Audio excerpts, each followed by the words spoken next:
Hi guys, welcome to the channel. In today's video I'm going to show you how you can block or unblock someone on thread. So before getting into this video, must subscribe to our YouTube channel and click on the bell icon. So the first step you simply need to do is to open the thread application.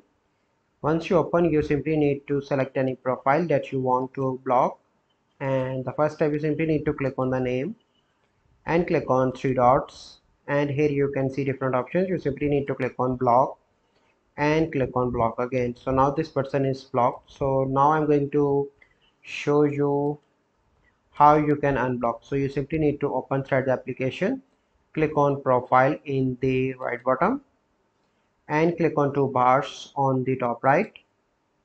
Here you need to click on privacy and click on blocked. So now you can simply see different persons. So let's suppose I block this person. So you simply need to click on unblock and click on unblock again.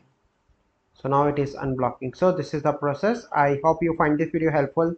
If you find this video helpful, must like this video, subscribe to our YouTube channel for future videos. We'll see you in the next video. Thank you. Have a good day.